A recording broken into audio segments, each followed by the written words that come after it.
Olá, eu sou a Maria Eduarda Nismalco e eu, junto com a Janine, a Kathleen, a Lígia e a Nicole, vamos trazer para vocês sobre a esclerose múltipla, também conhecida como EM. A esclerose múltipla é uma doença crônica de caráter autoimune e heterogênea. Esta causa danos inflamatórios e a desmielinização dos axônios do sistema nervoso central. Os danos causados pela doença afetam principalmente a substância branca do encéfalo e da medula espinhal, cursando sintomas clínicos correspondentes às áreas que foram ser lesadas pela doença.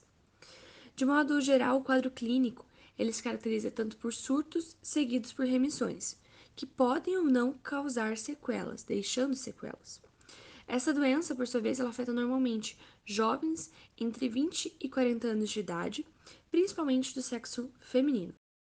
Então, falando um pouquinho da fisiopatologia da esclerose múltipla.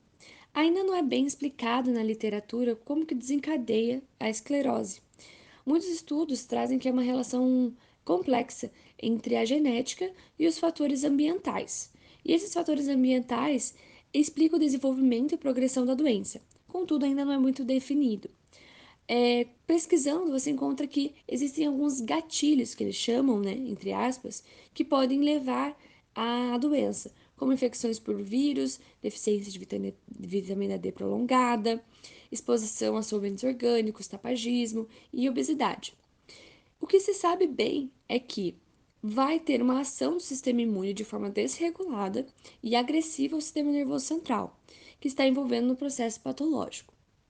A doença ela se inicia a partir da ativação desregulada do sistema imune, como os linfócitos T na periferia, ou no sangue periférico e linfonodos. O que vai acontecer? Há uma consequente ativação dos linfócitos B e monócitos que atravessam a barreira hematoencefálica e chegam no sistema nervoso central, gerando uma reação inflamatória de forma indesejada, com a produção de citocinas e anticorpos. Essa reação de maneira contínua, vai ocasionar a desmielinização, criando áreas espaçadas com focos de cicatrizes, também chamados de glioses. No próximo slide é possível ver os neurônios, um neurônio saudável e um neurônio com esclerose múltipla, tendo esses espaçamentos com focos de cicatrizes.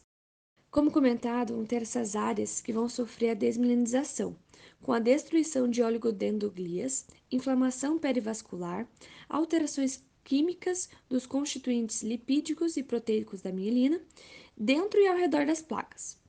Este dano axonial é comum e os corpos celulares neuronais também podem morrer ou ser danificados. Devido a esse processo inflamatório apresentado pela doença, a perda da função durante o surto da doença ocorre tanto pelo processo dessa alta da inflamação aguda, quanto também pelos efeitos da desmielinização que geram bloqueios da condução dos impulsos nervosos. Esse processo inflamatório, ele pode se recuperar as suas funções na fase de remissão da doença. Porém, com a progressão e recorrentes eventos autoimunes da doença e consequente morte neural, há a formação de placas e cicatrizes que variam em diâmetro e localização, que determinam a manifestação clínica de cada fase da doença, que vai ser explorado mais à frente. Dando continuidade ao tópico fisiopatologia, eu irei dar uma definição a surtos. Os surtos também são denominados como ataques, exacerbações ou recidivas. É a ocorrência, recorrência ou agravamento de sintomas de disfunção neurológica com duração igual ou superior a 24 horas, na ausência de febre, aumento de temperatura ambiente e ou infecção. Após o surto, ocorre estabilização do quadro clínico com recuperação completa ou parcial. Todas as alterações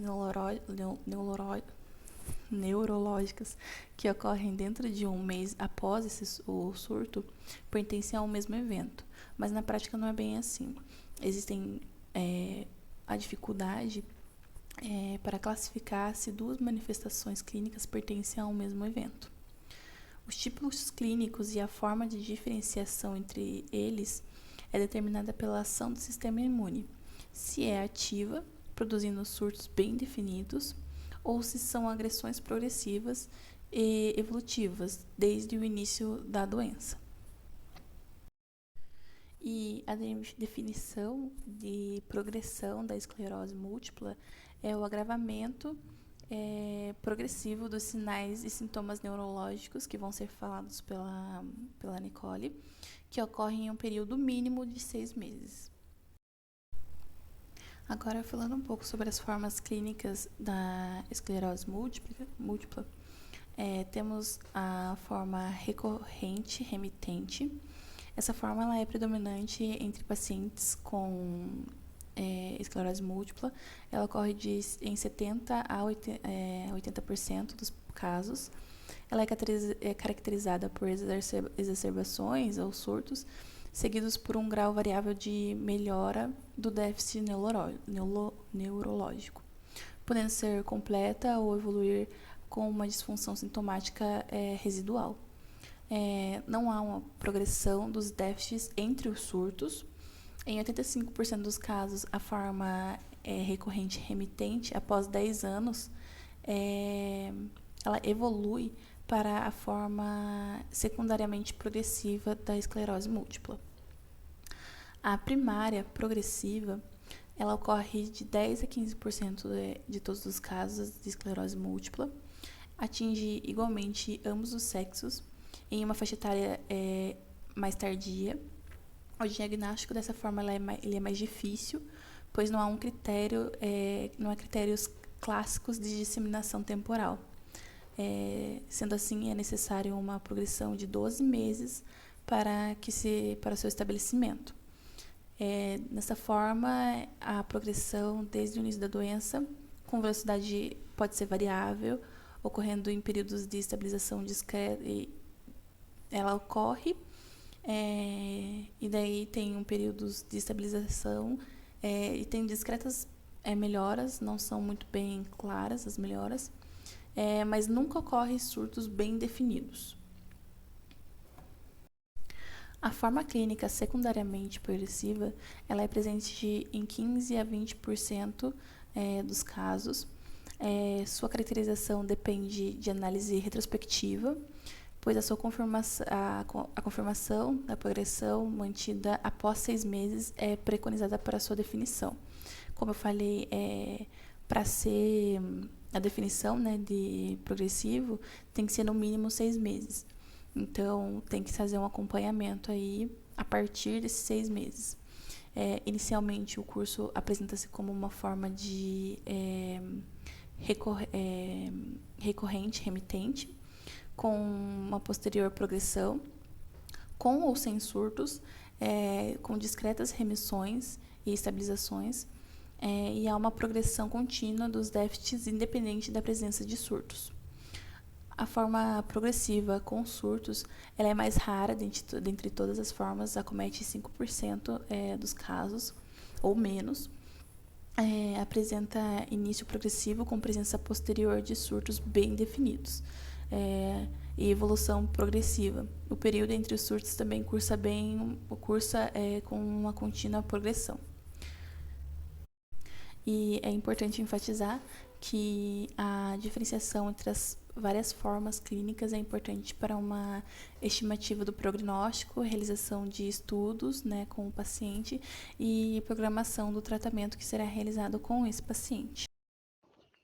Em relação aos sintomas clínicos, a esclerose múltipla pode apresentar distúrbios como visuais, sendo eles visão turva, visão borrada, visão duplicada, mancha escura no centro da visão de um olho, perda parcial ou total da visão.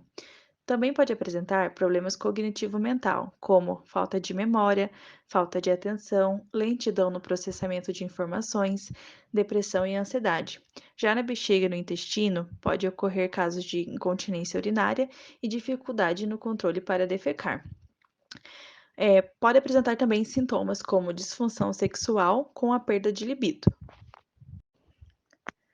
Também são recorrentes sintomas como fadiga, que podem ocasionar em fraqueza ou cansaço, a ataxia, que seria a falta de coordenação dos movimentos ou falta de coordenação para andar, tonturas e desequilíbrios, sintomas motores, como perda da força muscular, espasmos musculares, rigidez muscular, dificuldade para se mover e andar, e, por fim, sintomas sensitivos, que seriam formigamentos e dormências pelo corpo, e dor e queimação na face.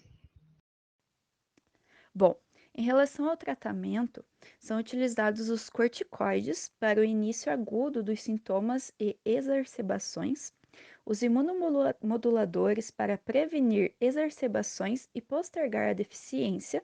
Nesse ponto, existem muitos pacientes que possuem aversão à autoinjeção, né? Então, cada vez mais estão utilizando os imunomoduladores de forma oral. Para os espasmos, ali para a espasticidade, são utilizados o baclofeno ou tizanidina. Já a gabapentina ou antidepressivos tricíclicos são utilizados para a dor. Além disso, ainda são realizados cuidados de suporte. Esse tratamento tem como objetivo abreviar as agudizações, diminuir a frequência de exacerbações, aliviar os sintomas e postergar a deficiência, mantendo, né, a capacidade do paciente de deambular, o que é muito importante. Já em relação ali aos cuidados de suporte, a gente pode citar os exercícios regulares, com ou sem a realização de fisioterapia, né? A suplementação de vitamina D, que ela ajuda a postergar a deficiência e também evita a osteoporose, né? E também manter atividades normais à medida do possível. Só que a pessoa tem que evitar um trabalho excessivo, a fadiga e a exposição a excesso de calor. Uma das vitaminas com aspectos nutricionais relevantes na prevenção da esclerose múltipla é a vitamina D.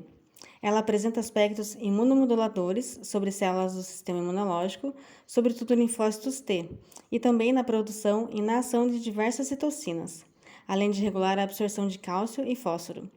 Ela previne o desenvolvimento de doenças autoimunes, como a esclerose múltipla, e em indivíduos brancos, a alta ingestão dessa vitamina diminui o risco em 40% o aparecimento da esclerose múltipla. O mesmo benefício não é evidenciado na população negra e hispânica. Alguns suplementos de vitamina D e óleo de peixe podem ajudar a combater e prevenir essa doença em cerca de 30%. Outra vitamina relevante na prevenção é a vitamina B12. A deficiência dela faz com que a mielina, que recobre os nervos, como uma capa de proteção, sofra um desgaste e recebe o nome de desmielinização, processo que ocorre tanto em neurônios de nervos periféricos quanto naqueles de substância branca no cérebro. A vitamina B12 é fundamental para a formação da baía de mielina.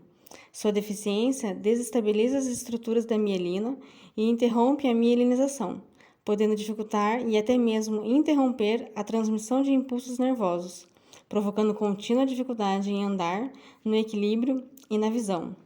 Uma outra vitamina do complexo B é a vitamina B8, e ela também pode prevenir o aparecimento e o desenvolvimento da esclerose múltipla, aumentando então o consumo de alimentos ricos em colina, como fígado bovino, fígado de frango, ovos, bacalhau fresco e salmão, são aminoácidos cruciais. Apesar de não haver estudos evidenciados sobre a vitamina D no tratamento dessa doença, ela é crucial, pois em regiões com menos raios solares e consequente hipovitaminose D, há maiores indícios de taxas de esclerose múltipla nessa população. Então, alimentos como o peixe, óleo de fígado de peixe, ovos e vegetais folhosos verde escuro são essenciais. A vitamina B12, ela faz a síntese da baía de mielina. Então, carnes magras, leite, ovos podem ajudar também no tratamento dessa doença autoimune. A vitamina E, ela é antioxidante da membrana celular que inibe a ação de radicais livres. Óleos vegetais, sementes oleaginosas, abacate, açaí, salmão e atum são cruciais no tratamento da doença de esclerose múltipla. A vitamina A, ela é responsável por iniciar um impulso nervoso, além de auxiliar na resposta imune. Então, vegetais verde escuro, frutas e verduras amarelo-alaranjadas, ovos e produtos lácteos são essenciais também no tratamento dessa doença. A vitamina B9, ela participa da conversão da homocisteína para a síntese de DNA e RNA, diminuindo os efeitos neurotóxicos e morte celular. Alimentos como espinafre, aspargo, couve, brócolis, beterraba crua, salsinha, além das leguminosas como os feijões, amendoim e lentilha, a soja, também contribuem no tratamento da doença. O ômega 3 ela é utilizada para preparações concentradas de EPA e DHA. É essencial no silenciamento de genes críticos. Então, alimentos como peixes de águas profundas, óleo, semente de linhaça e chia, além de folhas verdes e oleaginosas, são cruciais para o tratamento da esclerose múltipla. E assim se encerra o nosso trabalho. Muito obrigada!